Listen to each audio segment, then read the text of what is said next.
What's up, EK Nation? Rob Howden here for a new edition of our EKN Face2Face. It's December the 21st, almost into 2023, episode 62 of our essentially one-on-one or two-on-one interview series that we do here on YouTube and on Facebook as well. David Cole beside me here. I always have to remember which way to point. David joining me here, obviously prepping for the snowstorm that's coming through from the west. David, you got the new EKN Toucan. You look good, bud. Yeah, we got to represent, we got still buy one, get one, 40% off. That's through our Styled Aesthetic website. Again, work with them, including toques, beanies, jackets. We got the zipped up jacket with the EKN logo on it. We got all the new shirt designs that we just debuted at Las Vegas. So I figured, I got to rep the brand a little bit. That's a solid sales pitch right there. Yeah. And again, we are going to get snow. They're starting to cancel things for tomorrow. They're expecting it to hit hard tomorrow. So we'll see if they're right or wrong. You never know with Michigan forecasts. It's 50-50 either way. Well, a couple of years ago, that might have been a bad thing for you, David, but your Christmas present last year hooked you up. Yeah, the snowblower has already been in work since I got back from the Super Nationals. Last week was a pretty good amount of snow. I would say probably about 16 inches that we got. So worked on the driver's sidewalk, their neighbor's sidewalk. I just kept going because that thing just runs forever. It's like a Briggs 206. I look like a good boss buying the snowblower, but the reason I did it because I didn't want to hear him bitching and complaining about how his back was sore every time I had to come in after going out and shoveling snow 3 or 4 times a day. I will say my back feels really good right now. Well, you're getting older, Dave. You are getting older. My feet are, on the other hand, are a different story. Speaking of getting a bit older, No. The Margay Ignite program. This is what we're talking about here right now. Okay. We talk a lot on these shows about in podcasts, whatever we do, and even in the articles as well, about how the introduction of the Briggs 206 program really kind of rebuilt and solidified the foundation of the sport. That bottom of that pyramid we always talk about. One of the other programs that really has done the same thing in different areas of the country is the Margay Ignite program. Of course, Margay, one of the legendary names in American karting, a longtime manufacturer, third generation Keith Freber, now running the program over almost, I think we're probably closing in on somewhere around 1,500 Ignite karts that have been built and that are racing around the country. David, you and I both had an opportunity to run the karts in many different races, whether it be the Rock Island Grand Prix, Battle at the Brickyard, whatever event it was. But man, you and I both enjoyed the program. This is a program, a spec program, American-made chassis, Briggs engine, Hoosier tires. This is a program that really has, when it first came out, dropped down that barrier of entry. A lot cheaper to get into. And with just a spec program, it allowed people to realize that they were racing against the same equipment, not having to battle against equipment, but battling against their fellow competitors. Yeah, it's getting people off the couch and getting them racing. That's the goal and the mindset of the Ignite program. And as you said, it focuses mostly around the driver, whether it be cadet, junior, or senior, or even masters. Again, the focus, not having to worry about the engine. Everybody has the same engine. Not having to worry about the chassis. Everybody is on the same chassis, same tire, same engine mount with Odenthal motor mounts, same body work, everything, same seats, I believe even is the same. So it focuses on driver development. And so you can go right off the couch, as we've seen. Now the Ignite program continues to grow and grow. We've seen drivers get off the couch, get into karting, develop, and build themselves up into now motorsports racers. Yeah, that's a cool thing, right? So you've got this Ignite program, a spec program running at different clubs around the country. Then they have their Ignite Challenge Series, which is the regional program. We talk about the national level, right? And the pyramid, club, regional, and then they have really their national level races with their Ignite major events, all the majors, right? One of the majors is coming up in just a week's time, not even a week's time, right? Just actually about a week's time. 28th. They'll be on track in a week from now. That is, of course, the Dash at Daytona, and that is part of the WK Daytona KartWeek. Let's bring Keith Freber in right now. He knows way more than we do, obviously. Keith, again, one of my first friends in the sport when I came down south here to work with, where I was before, the National Kart News. Met back at the old, what was it called again? Was it Kart Fest? WK Kart Fest. Kart Fest, yeah, down in Charlotte. At the Adams Mark Hotel. The Adams Mark Hotel, and guaranteed to have an ice storm every year. Speaking of storms. Get ready. Yeah, right. Exactly that. Cole's ready for it. Yeah. So let me set it for those of you tuning in here on Face2Face. Thank you for joining us first and foremost, or listening to potentially the podcast that we'll put together afterwards. We're going to talk about Daytona. Keith is going to have a look back at 2022 and how good the program was this year. So maybe some changes or updates for 2023. And then we'll talk, as David mentioned really briefly there, about some of the drivers who have gone from actually the Ignite program into some car racing now. But, I know, Keith, let's talk about it. I said we're about a week away. You guys are heading back down to Daytona again. Let's talk about what the Margay presence is going to be like down at Daytona. Well, yeah, Daytona is one of our marquee events of the year, obviously, and it's something that I've looked for. I mean, everybody loves Daytona, right? Especially this time of year. And so I really look forward to the event. This will be my 41st year competing at the event in a row, 41 years in a row. So as Rob talks about things getting older, I thought that was a direct shot. That's what I thought. No, it was not. It was 100% not at that.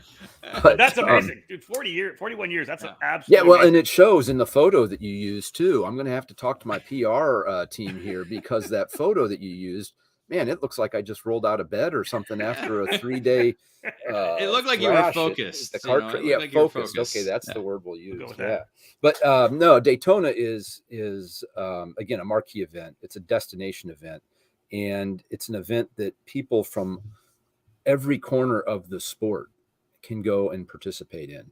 If you're a dirt racer, they've got the dirt oval at the Daytona flat track running. If you're a sprint racer, WKA's got the sprint race going inside turns 3 and 4 there on the sprint track. And if you're a road racer, you get to go. It's the big show, man. You get to go run on the big track. And as I told my friends when I was 13 or 14 years old, like, hey, do you see those cars on TV? Yeah, I'm racing there. And there's still, I think, that appeals to a bunch of people, to a wide range of people. And so it's KartWeek, and it is truly an opportunity for all karters to go and participate at an amazing facility. Since they spent $1 billion on the facility a couple of years ago, it's just a first-class facility. So I enjoy the heck out of it. I enjoy taking customers there for the first time. That's super cool. We had some juniors running the Ignite class on the big track a couple of years ago. Not a big group. There were like 4 or 5 of them, right? But they went out there and they just ran nose to tail the whole time, back and forth, back and forth, back and forth, the whole race on the big track, That's amazing. And they were so wound up after that race. I mean, it was like the highlights of their lives. Can you imagine them watching the Rolex 24? Yeah. Less than a month later going, yeah, that's the way I took that corner. Right? That's exactly right. And so, cool. it's something that I think karting as a whole should embrace as much as possible, because it's not often that we get to run tracks like Daytona. I mean, this should be the biggest event of the year in karting, really. And actually it is the biggest event in terms of raw entries. I mean, we're going to have, I'm guessing 350 at the sprint track, 600 entries on the road course event. And they're talking about pushing almost 2,000 entries over on the dirt oval. Wow. So I know, yeah, for sure. I think they already have 1,000 pre-entries already. So that's which good. is awesome. And so you're talking about 3,000 entries at this event, and everybody in the sport's there. We used to get a ton of participation from the West Coast. You don't see that quite as much anymore, and I'd like to see that again. But I have to credit Mike Tetro and WKA and Kevin Williams. It's not an easy event to organize by any stretch, and they do a really good job at putting it together and putting all the right pieces in the right places. And so thanks to them for making this happen so that we can go race there and sort of celebrate karting at this unique venue. Yeah, and you're right, Lau. I just said, you've been there for 41 years. What was the first year? Come on, Keith, would you have that? What was the first year for Daytona? The first year was, I believe, like 74 or 75, if I'm not mistaken. The first ever, yes, correct. The first 74. Ever. Yeah, yes. 74. Yes. Okay, we'll go with that. My first year, I believe, as a spectator was as like an 8-year-old going down there with my dad, and a bunch of road race cars. There was no sprint karts at that time. I mean, it was a pure road race event, and some things never change, right? Like we were thrashing the karts together like Christmas afternoon at that point. I mean, my dad had people in the shop finishing things up, throw it in the truck, drive down there, and all last minute. But we've gotten a little better about it. And as a matter of fact, as we're talking here, the boys just walked in the door from taking the trucks down there. So the trucks are already there. The tent's set up. The trucks are set up. Everybody gets home, gets to spend Christmas at home, and then we turn around. Oh, wow. That's a great idea. Nice. So, okay. Yeah. So for people that don't know, one of the interesting things about it is the Ignite program is going to be on both the sprint track and the road course. So you guys have a couple of programs together that you can, you run one day at one day at the other. Give us a little scoop. It's senior, masters, and junior, but which days do they run and what venues? It's very confusing, even for me. So at the sprint track, we have Ignite Senior and Ignite Masters. And those run on both race days there, and it's just this typical format on the sprint track. Same thing over at the road course, except we do have Ignite Juniors there too, along with Ignite Senior and Ignite Masters. And the way the schedule works out this year, it's sort of difficult to do both. I mean, the way you would have to do it is run sprint track on day one and the road course on day two, or vice versa. You could do that. I'm not sure. We do have a couple of people that are, I was going to say crazy enough, but I'll just say enthusiastic enough. Adventurous enough, yes. Yeah, to try that. Yeah, so we've got a couple of guys that are going to try to run both on the same day. We'll see how that goes. But what a great opportunity to run a proper sprint race, and then the next day run a proper road race with the same kart. Against people that are all on the same equipment, and the focus is squarely on the driver. So it's good stuff. Now, the cool thing is, go, David, you go. I was just going to say, speaking of drivers, there's some pretty notable drivers that are going to be on the sprint track side of things. Well, let's start off with a former winner who is the all-time Ignite Major winner, Evan Stammer, coming back to race there. I mean, he loves that place. I've seen him race there multiple times, and he's got a couple of wins there. But also the Taylor brothers. I think that's going to bring a lot of attention to the Ignite category trackside with everybody watching, both Ricky and Jordan on track there. Yeah, I mean, you highlight two really great names, three great drivers. Evan, ironically enough, was down at Daytona just 2 weekends ago, and he won a race down there in a Porsche GT3 Cup car. So instead of running 75 miles an hour through the tri-oval, he was running 179 miles an hour through the tri-oval. Is that what it was? 179 in the GT3 Cup car. Pretty cool stuff. That's fast. It's a little quicker than I'd like to go in a kart. So yeah, because the laydowns maybe 110, 115 there. Like a Yamaha pipe laydown is going to run 115 to 120, something like that. The dual engine laydowns that you're familiar with, right at 149. The last time we were down there with the folks, it's like it was 149. Could not get that thing over 150, but so it's still very quick. So yeah, Evan was down there getting tuned up. He was getting tuned up for the Ignite race in a GT3 Cup car.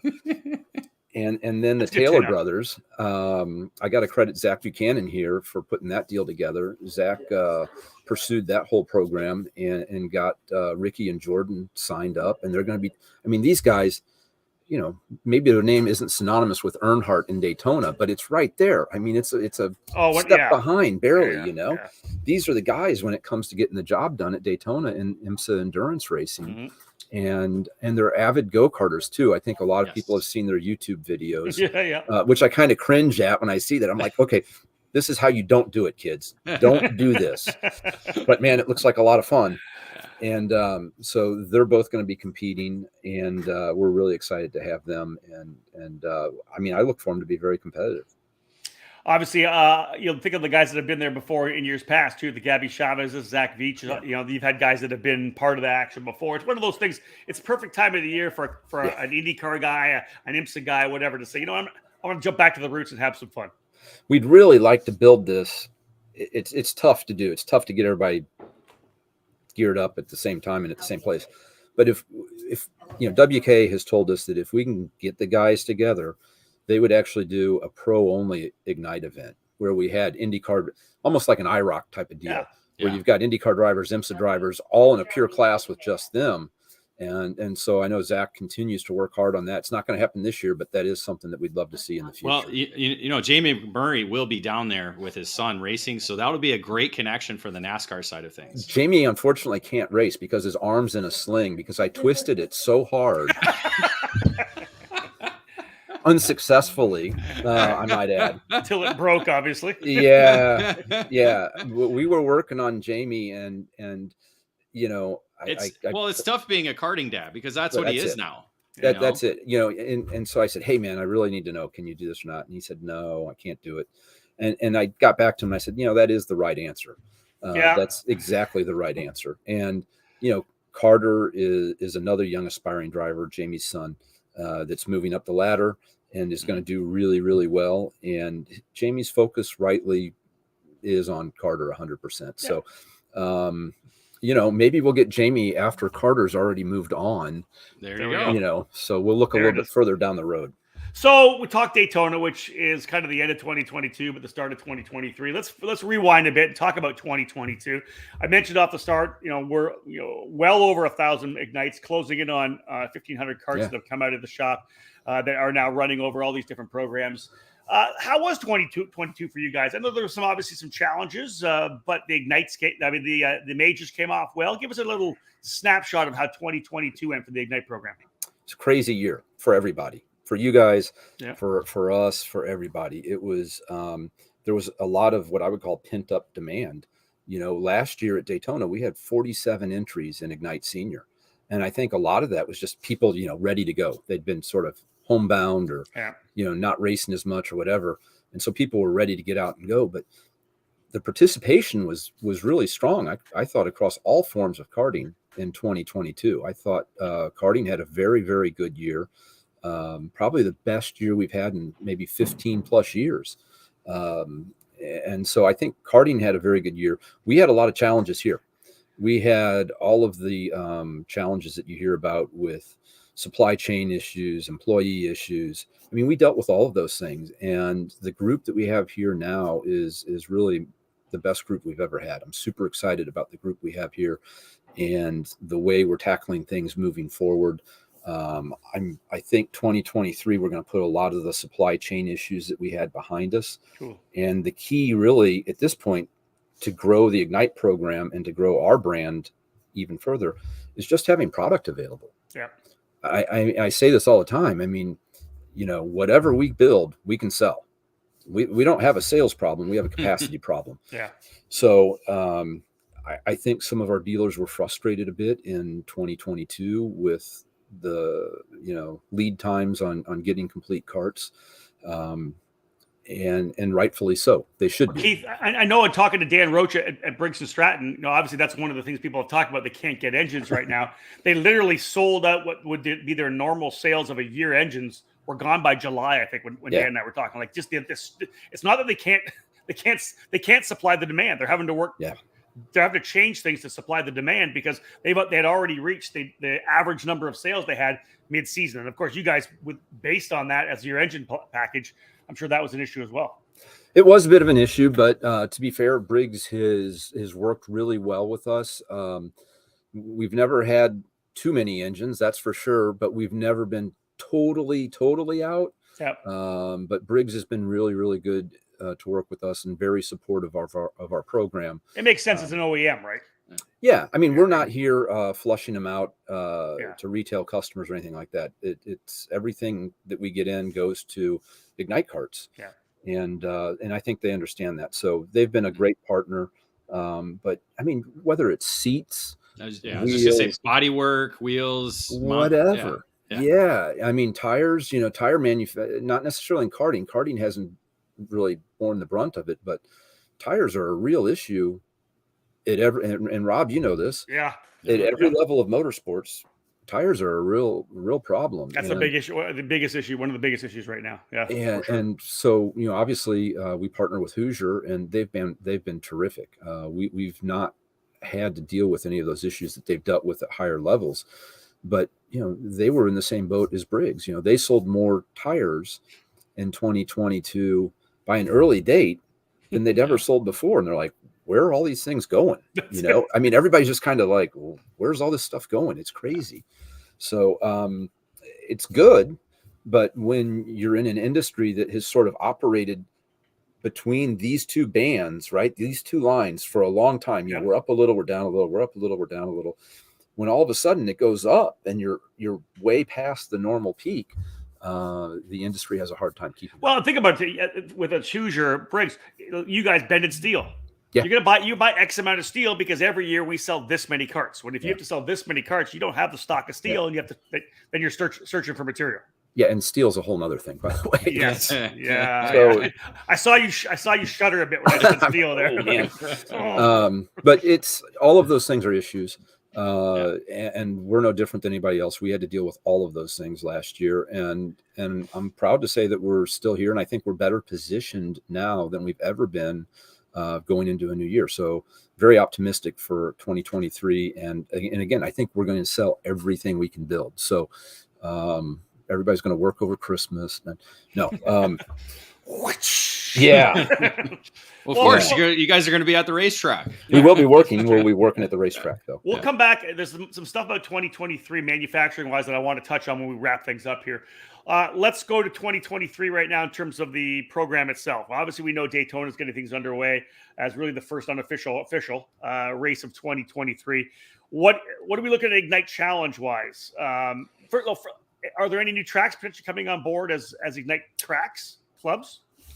There's not at this point because we couldn't supply. All right, yeah. Couldn't supply in 22. So we're not out there banging down the doors of these tracks, trying to sign up new tracks because we couldn't supply the existing tracks. So I think you will see us be more aggressive in working to sign up some new tracks here in 2023. And there's some other things that I want to do to try to strengthen the program for the club level tracks, you know, the mid-state kart clubs, the TNT kartways, 61 kartways, places like that, that could maybe strengthen their program. So, but no new tracks being added to the challenge either. But we do have a returning track, and that's 61 kartways up in Iowa. It's the Nielsen family track, Tony and Cliff Nielsen and their family. Kind of what karting is all about, super family oriented. It's the Field of Dreams track, right? Yeah, right. And they really put their heart and soul into that place. It's a cool layout. The drivers really enjoy it. So we're going to go back there. They're more aggressively promoting the Ignite program because all these people with Ignite carts kept showing up, even though they didn't have a class. We're like, maybe there's something to this, And so they've added the classes up there now, and we'll be back there. Not sure when.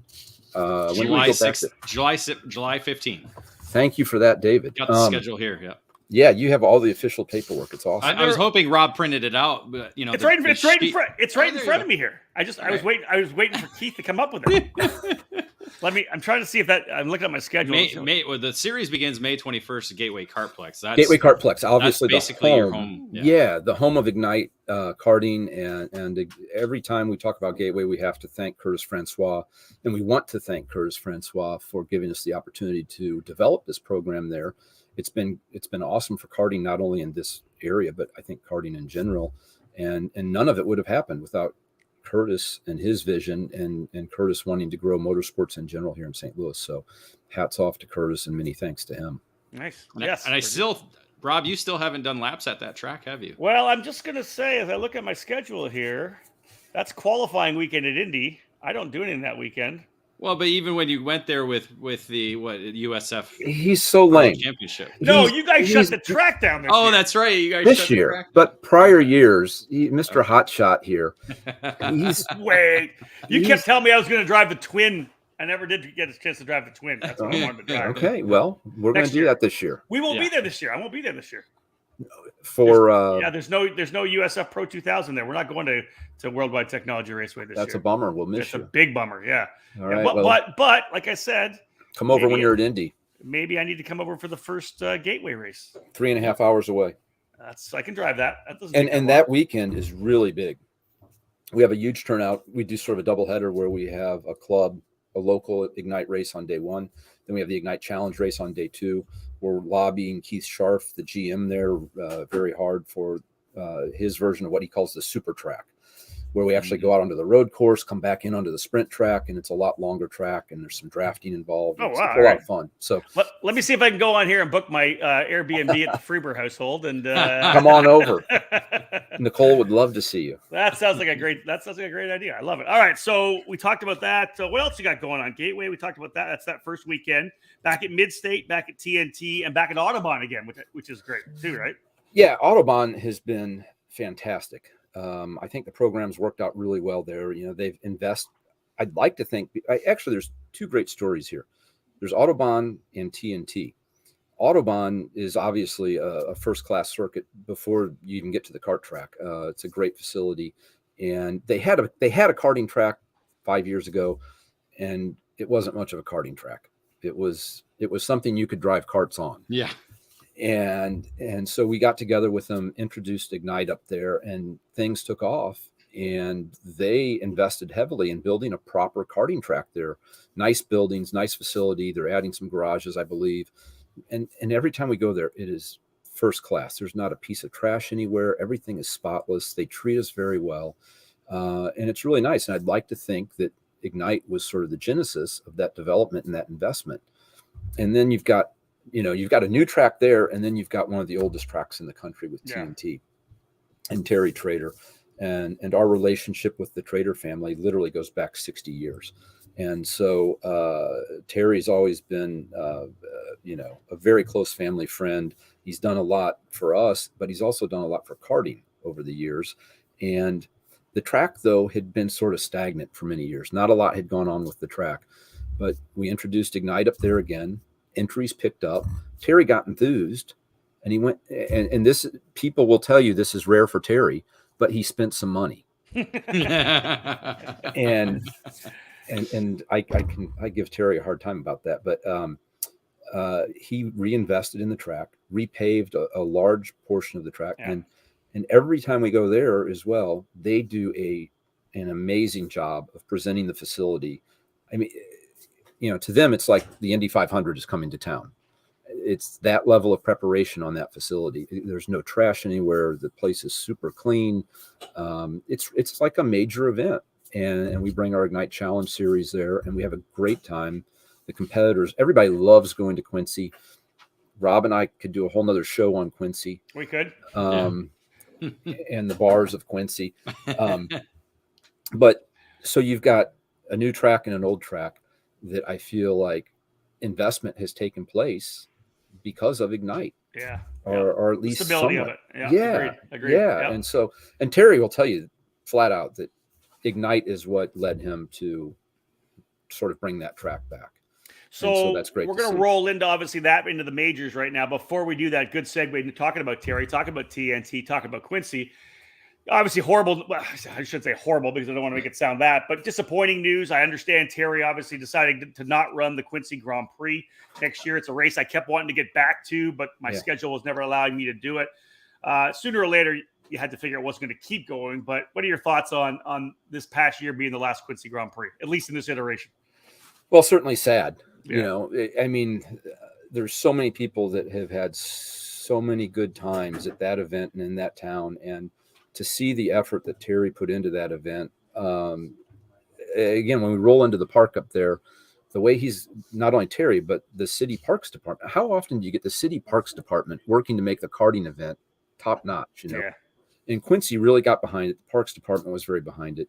It was beautiful, just absolutely beautiful setting. They repaved the entire park basically so they could get the kart race back there. And we had some great times up there over the last 5 years and the last several iterations of the race here. But, Terry worked really hard at it.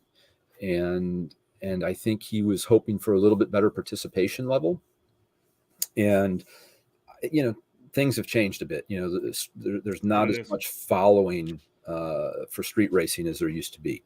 I mean, that was a whole different circuit 20 years ago. I mean, you could have run a street race in the Midwest almost every weekend, and now it's a bit of a rarity. And so there's not that base there. And people, I think, anymore are so into their series. They're focused on their series. They got to be the points champion in this series. And if it's not part of that series or something similar, it's not on their radar. Yeah. And so it was a real challenge to get any 2-cycle racers there. And there's just not a lot of 2-cycle racers left in the Midwest, to be honest. And conflicts as well, 2-cycle conflicts, whether it was a Stars Championship or the SCUSA Pro Tour, they were always on top of it or a weekend around it. Well, yeah, I mean, hey, let's say that could have brought 10, 15 guys, maybe. Right. I'm not going to say that everybody was all of a sudden going to grab that weekend and come. You know, I mean, the SCUSA event this past year was in Utah, you know, and there was probably 5 or 6 guys that didn't make the trip to Quincy. But what a spectacular, I mean, ask anybody that's raced there. They will tell you that is the coolest, most fun karting track they've ever driven on, without a doubt. And so it's really disappointing that it may go away, but there's some talk about some other people getting involved and, you know, some new enthusiasm there to take a shot at it. So I wouldn't draw a line through it entirely. Okay, I like that. But there's some hurdles to overcome, and hopefully that'll happen. And if we can be a part of it, we'd love to help, because that is a cool event. So what does the Ignite Majors look like for 2023 with no Quincy? So 3 races, which is good. I think we had too many last year. So 3 majors: Daytona, of course, eKart, Indiana, eKart Grand Prix, and then we go back to Rock Island. And I think, I think all of those events are going to be outstanding. eKart is the sleeper, and it's a very cool city festival. So there's like a huge concert there, beautiful setting where we're racing around a river and actually over the river. Yeah. Really a super cool setting. And the city, I mean, the karting event is just a part of a larger event. So tons and tons of locals come out, and we get a lot of participation in the Ignite program from local people that saw the race the year before and they want to come out and race now. Which makes it a little interesting at times because they don't have a lot of experience, but we try to get them up to speed. And so USAC will be back promoting that event this year, and I think it's going to be really good. And we're going to work really hard to grow our end of that event as much as we can, because it's a lot of fun. It's a Friday night and Saturday event, which is a little bit different, but you finish up on Saturday and there's a huge party there Saturday night. So it works out pretty well. And then, of course, Rock Island. Rock Island had some challenges last year. There was a lot of construction going on around the track, and it's really nice to see. Nice to see the much needed investment in that area. But the track was a little rough. It was just a rough event, and they've committed to running the event again early this year, which is great. So we can get an early start promoting it. Yeah. I think all of the construction is going to be done. I think there's going to be some repaving done. So we're going back there with renewed enthusiasm, and can't wait to do that. So just 3 majors at this point. There's a possibility of a 4th, and I'll just throw it out there. I don't mind stirring it up a little bit, but everybody loves Indy, and we really want to get back to Indy. Yeah. We never quit working on that whole angle. It seems like maybe there's a better possibility than last year anyway, to get back and to run at Indy again this summer. So we're working on that really hard. We're wearing people out on that all the time and trying not to get them too worn out. But we'd love to see that back. And that would be another event that's just great for karting, right? Huge for karting. Yeah, agreed. I mean, you get to race at Indy, you get to race at Daytona. How cool is that to say that? I won a pre-final there. I mean, yeah, that's really I started on the front row. There you go. Yeah. Yeah, and everybody got to make the lap and do all that stuff. Yeah. So Yeah. So that's not anywhere close to being a done deal yet. Yeah. But if that were to come about, then that would be our 4th major of the year. All right, that's good. Now, okay, so let's go into what you guys are working on for 2023. I want to come back a little bit and go through some of the karters from the Ignite program that have moved to cars. We'll cap up the show with that. If you have any questions, if anybody's tuning in and you have any questions right now for Keith, feel free to drop them in the comments and we'll bring those out. One of the things, the very first thing when having you on, I knew what we were going to talk about, 2022, 2023, but is there anything going on in terms of development? I know that you guys, obviously the Ignite program is that base where you don't have to change anything. That's the beauty of it. It's a spec program. Anything coming up for potentially, obviously with the 206 program growing, CKNA continues to grow. Their Grand Nationals was massive this last October. Anything on the 206 front in terms of chassis development? Then the same thing goes. What about 100cc? You guys, Margay has always been a 100cc power player. Are we going to see potentially a new 100cc kart to go after, the 100cc KA program? Yeah, those are all great points that you bring up, and you really hit on exactly where we're going next year. First of all, as you mentioned, Ignite doesn't change. That's the whole point. That's the beauty of the program. We've made 2 changes over the 8-year duration of the program, and they were sort of forced changes. One was on wheels because of a supply issue, and another was on tires, also because of what was ostensibly a supply issue, and that's it. Yeah. Otherwise, it's the exact same kart that we were building 8 years ago, and while some people may sort of look down on that, man, you can't look down on the racing. The racing's outstanding. The racing it's still younger than the IndyCar chassis. That's a very good point. I don't want to get started on that one. But we don't need to. It's done.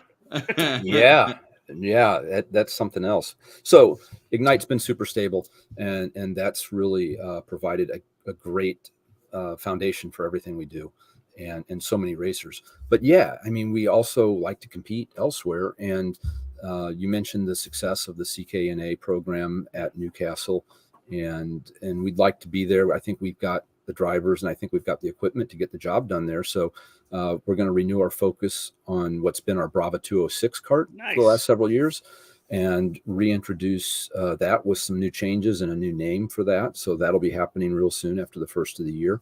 New name meaning you're gonna retire the Brava? I don't think so. I was going to say that, dude. That's been 25 years or so for the Brava, right? It's got to be 20. And it's been good. And so I think we've got 2 solid brands there with Ignite and Brava. So I think you'll see some new variation on Brava, or not quite sure what it's going to be yet. But so development on that kart ongoing kind of a thing?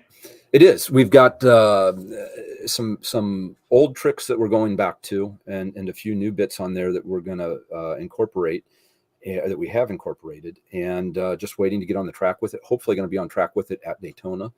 And hopefully we're going to incorporate one of our favorite drivers, which is Hunter Fox. Hunter just won the Sunshine State. I always get this wrong. Karting Challenge. Sunshine State Karting Challenge. That's really hard for me to say. But he won Briggs Senior, won the championship in Briggs Senior on his tried and true Brava 206.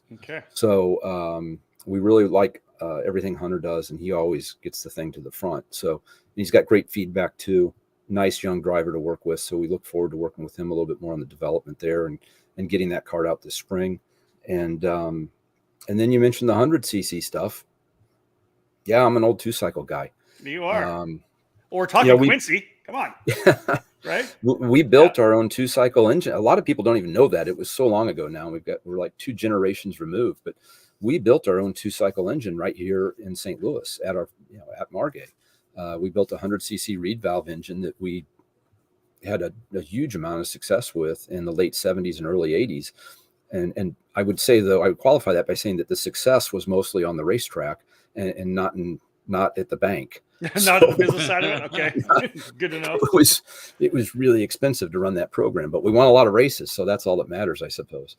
But I do like the 100cc stuff a lot. And I feel like, we're going to talk about these kids that move from karts to cars and that whole program. And I feel like the gap is a little large right now. I mean, you've got Briggs 206 racing at the base of the pyramid. And then you've got the very top of the pyramid with SCUSA and USPKS and Stars, and Tom Kutcher, Joe Janowski, Mark Coates. Those guys are doing a great job with those 3 programs. But that's the very top of the pyramid, right? That's the tip of the pyramid. And there's this gap, though, in the middle from the base. We don't have regional racing like we used to have.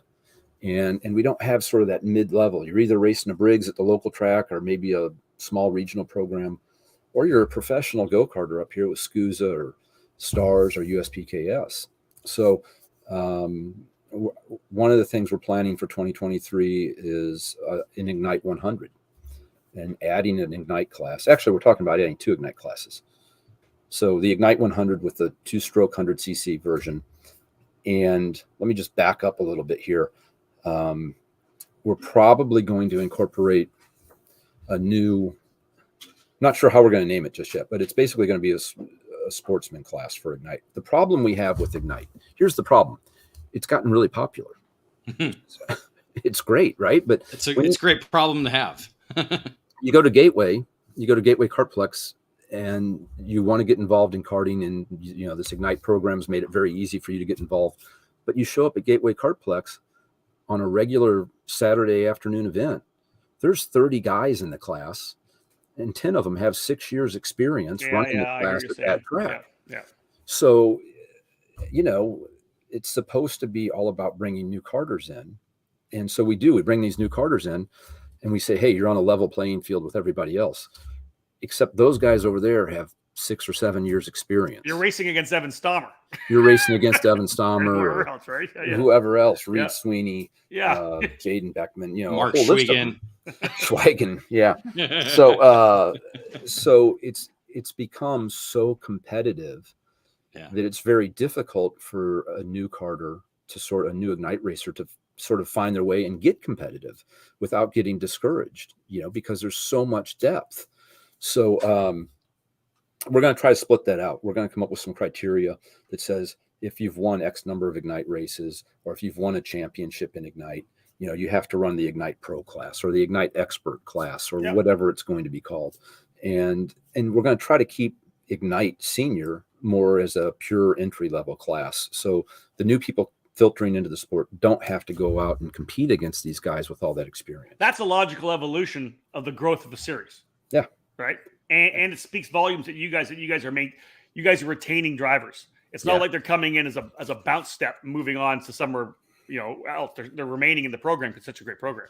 Yeah. Right. That's the other thing. It's like IMSA, you have your silver, your gold, your bronze drivers, and sometimes and what's below bronze is the new people. You don't want gold racers always beating down on the new guys. So now we can move Tony Nielsen and Jeff Dolian out of Masters.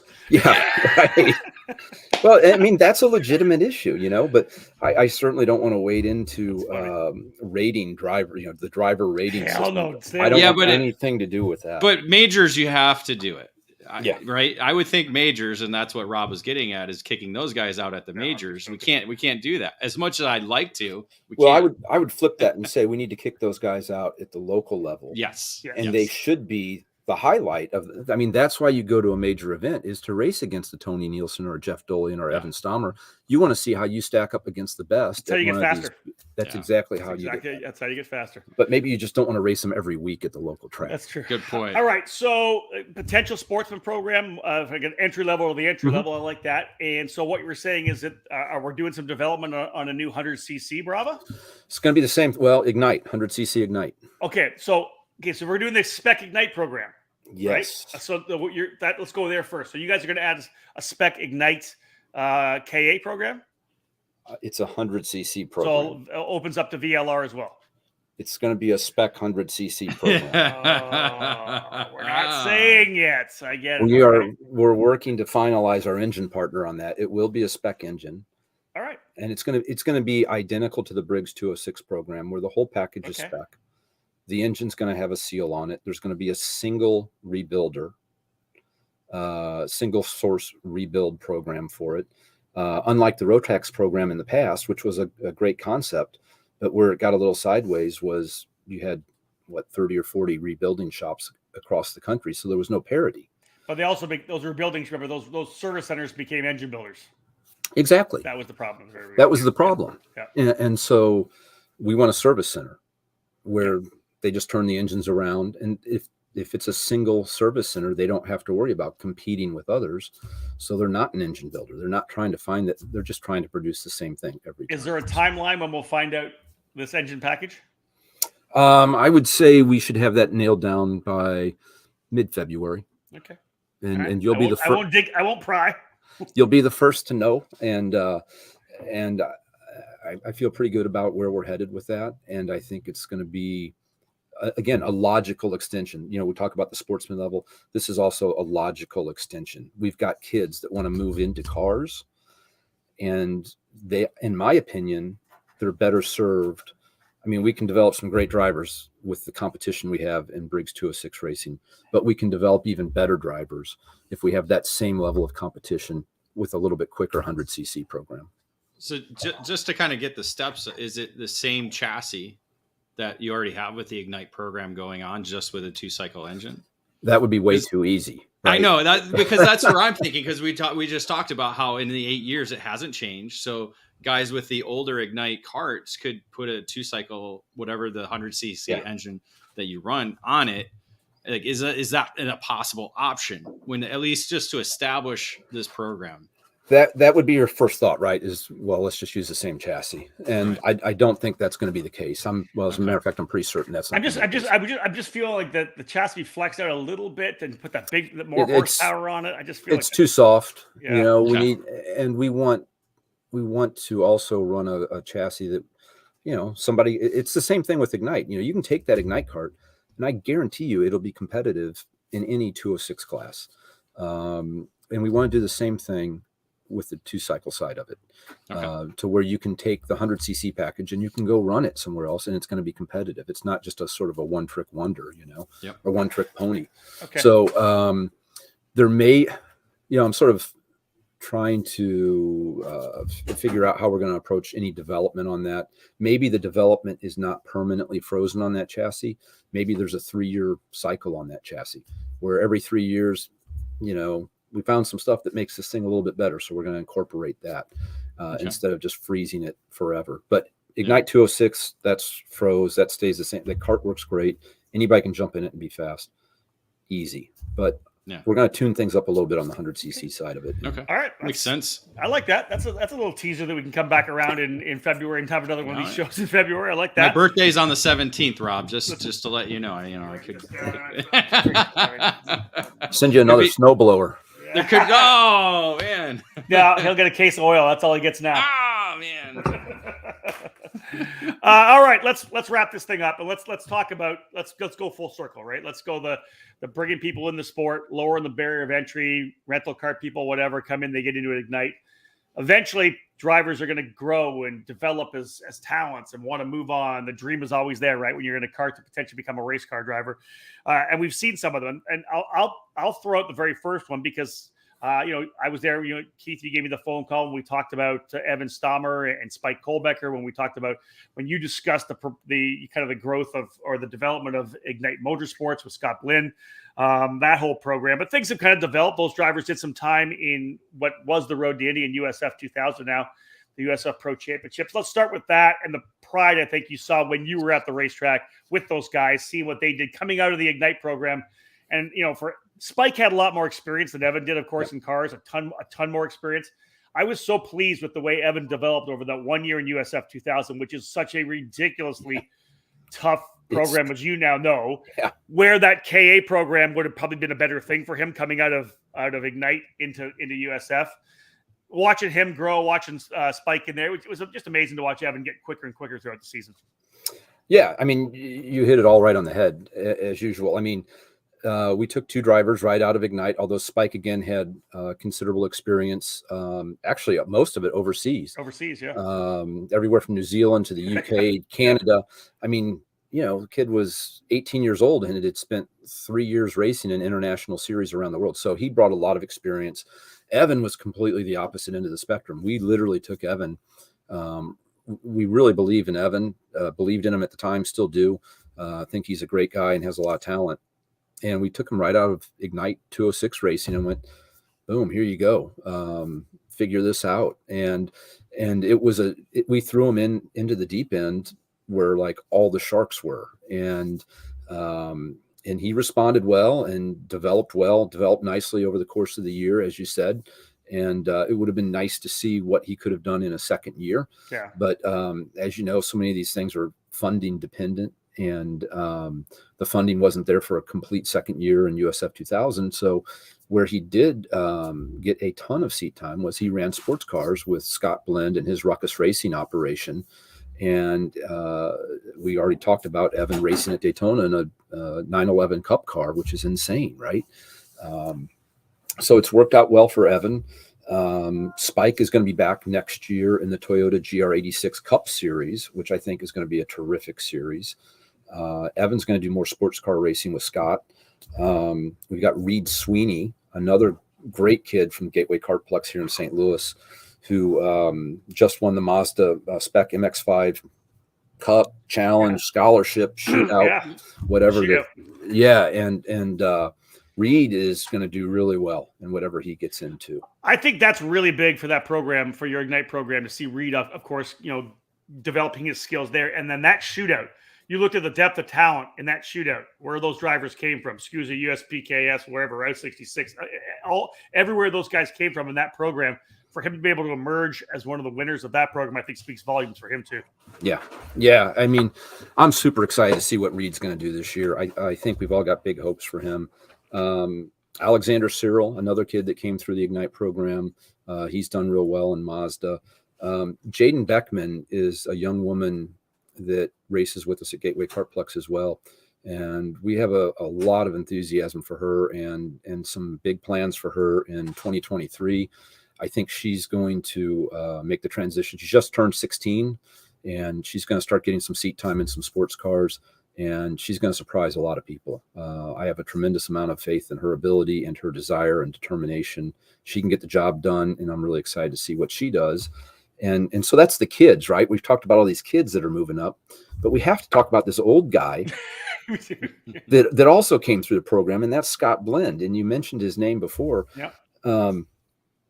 This is a crazy deal. These deals never happen. As I told him, like, this doesn't happen. I mean, he's got 2 full seasons of karting under his belt, like 2 1/4 seasons, let's call it. And he's capable of winning any race he gets into in a kart. He's always in the mix. He's really fast. I've met a lot of people in this deal, and I don't know that I've ever met anybody that works as hard at it as he does. I mean, it's like sort of right out of the Scott Pruitt mold as to how hard he works at going fast. And he works at it. He wants to win, but he doesn't want it gifted to him. He's willing to put in the time.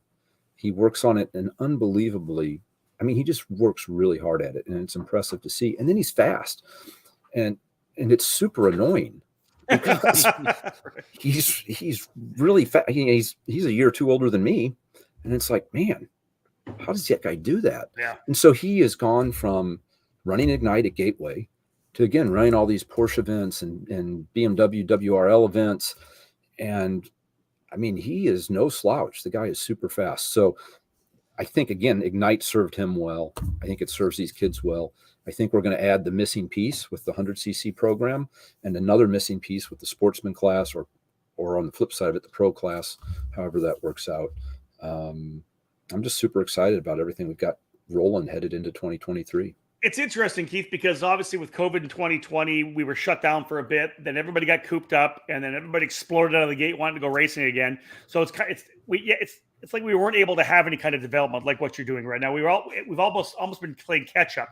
It was like coming out of the gate strong, and then finishing out through 2022.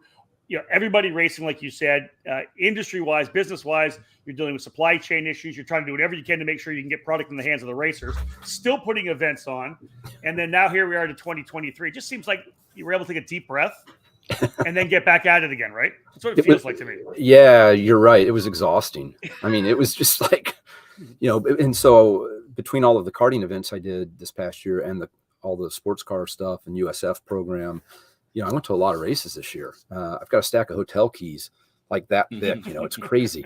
But I was very fortunate. I'm not complaining about it because I count myself very fortunate to be able to go do those things.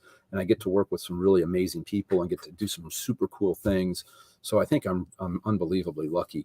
But yeah, I would like to just have a moment, right? To take a breath and go, okay, let's catch our breath here and then go again. And so you get a month after Daytona at least? Or what? No, that's what he's going to do while he's going around Daytona, right? Catch your breath. Yeah, everybody snoozes because he is laying down. Let's be real. Yeah. Can't be that hard. Yeah, looking forward to getting back down there and running the enduro kart again. Got to give a shout out to RRR Racing and Doug Canham specifically. up in Springfield, Illinois. They were so embarrassed with my 25-year-old road race kart that we've had a lot of success with at Daytona. And I'm like, everybody's telling me, you got to build a new kart. You got to build a new kart. I'm like, this thing's pretty fast. The kart's not the problem. It's the driver. And so they came down and confiscated my kart, took it up to Springfield, rebodied it, rebuilt the whole thing from front to back. And so it's like a brand new kart now. I'm good for another 25 years. Is it the same frame though? Chassis. Why would I build a new chassis? This is lay down enduro racing. It makes me, I love it. Yeah, same chassis. It's no different that Ignite drivers, 20 years from now will still be racing the same Ignite kart. That's right. Yeah. So it's sort of here's the new rumor. The Ignite laydown kart for 2024. That's not a rumor. That's something I'd really like to do. Ignite laydown Yamaha. That's something I'd really like to do. Honestly, I think it's something road race needs. It's so hard to get into road racing. It's so hard to get into road racing. If you want to build a laydown kart, you have to be a professional fabricator or no one. You 100% do. Yeah. You can't go buy a turnkey laydown kart anywhere. So if you see it and go, man, that looks really cool, that's something I want to do. Well, then what do? You can't go buy one. So we would really like to take the Ignite concept and apply it to road race and have, man, if we had a spec package where all the body panels were the same, I would love to do that. I would just need the commitment from the sanctioning bodies involved to say, yeah, hey, we'll support this. And more importantly, we need the support of the road racing community to collectively go, man, that's a good idea. And as racers, we support the concept, because when people come to them, they have to be the ones that sell this. They have to go, instead of going, yeah, you want to go do this? Let me sell you a B stock car where you're going to go 160 miles an hour. And, I know you've never done it before, but it'll be fine. That's not where people need to start. They need to start in this easy package over here that they can go out and figure things out in. And then you can always move up to the crazy stuff, but make it easy for them to get out on the track and go race at all these cool places.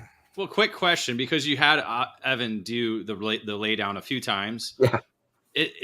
Was he the only one that has shown interest in doing it? Because you have a pretty good pool of drivers at Gateway and throughout the Ignite program. Is he really the only one that's kind of stood up and said, I'll do it? Well, honestly, most of the drivers that we work with at Gateway and other tracks, they don't even know road race exists. Right. I mean, to be honest, they don't have a clue that road racing exists. And so I think the RRR crew up in Springfield, the Folks brothers, I think they took one look at me and said, man, this guy's getting old. We need to find somebody else. I got somebody for you. That can do the job. And so Hunter Fox is in. And Hunter would be quick in that. I mean, I've always said that a great sprint driver can jump into a road race kart and be fast the first time out. And it doesn't work the other way. You can't take a great road race driver and throw them into a sprint kart and have them be quick.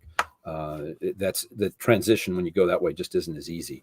But take a great sprint, put them in a road race kart, and they'll be fast. And Evan really surprised. The early 2000s, that was a big thing, right? Especially the 125 shifter class, and even the sprint setup class when we had the tag class. Guys would run sprint. The sprint guys would go out to a Mid Ohio all the time. I ran Mid Ohio in a shifter, one of the greatest times I've ever had. So I do love the idea. Obviously, we saw that there was interest in lay down Yamaha racing. How many did they have? 50 something, David, at Daytona when they did the 50 kart challenge? They had over 50. I think they have over 30 entries this year. So I think the Yamaha pipe. It's ironic. The Yamaha pipe and the laydown deal is coming back. I mean, there's a lot of interest in it, and now there's a problem getting engines. You can't buy a new Yamaha engine, so that's going to become a thing. And so I love road racing. I mean, that's where I really had some of the best times of my life and met some of the best people. So. I do know a lot of people, or not a lot, but a few individuals are looking at the 100cc packages like the KAs and the VLRs and putting them on laydowns right now. So they're already looking ahead to that. So that could be a possibility for the Ignite, an extension of the Spec 100 or the Ignite 100. The Ignite 100 laydown. Yeah. I'd love to do it. Absolutely would love to. I'd love to do it with the 206 even. So, So we'll leave you with that. I was having something to chew on. I was having some fun there. So, all right. All right. Keith, thank you so much, bud, for joining us. We know you obviously got a couple days at home with Nicole. Head on to Daytona for your 41st run down there. Best of luck with all the Margay drivers, of course. Again, the Ignite program is such a fantastic one. And, of course, Daytona, a great place for you guys to launch for the new season. Yeah. Thanks, Rob. Thanks for all you do for the sport. Thanks for everything you've done for us. David, we know you're the guy doing all the work. Rob's just the pretty face out front, but we know where all the work really happens. 100%. So well, technically it was 20th because that's the only position he could get up to at Supernats. Hey, and I have to give you full credit for that. That is not something, Rob's a couple years behind me, but not by much. Nope. And I really was impressed with your approach to that event. You weren't screwing around. You really worked hard and went out there and did all the things that you were supposed to do. And I thought you ran very well in an unbelievably deep and tough field. So my hat's off to you. I appreciate it. And I wish I had that sort of motivation still to go do that. It felt good, I'll tell you that. Losing the 20 pounds felt good. I got 20 more to go because I got to beat David Cole now. That's the next thing. I'm going to run Legends and Masters at maybe I have to run a 206 Briggs Masters to go against David at CKNA. Look out, Cole. You're getting your ass handed to you. All right, Keith. Thanks, bud. Listen, happy holidays to you and yours. Thank you. Thank you both. We'll let Keith bail away here. And again, lots of work to be done, of course, down at Daytona, David. It's such a big event. Just talking about the fact that it started in 74 as just that big road race event. It is Daytona. And I know that we haven't been down there in a bunch of years, but it's still that one event at one of the biggest venues in American motorsports, sprint, road race, and dirt, very similar to the old North American Karting Championships in Charlotte back in the day. It's still a massive event. Like you said, with potentially over 3,000 entries in total for KartWeek.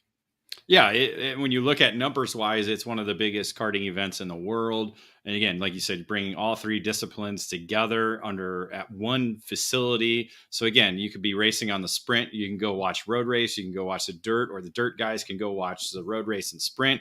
So it's a great atmosphere. And it's Florida, so majority of the time it's warm down there.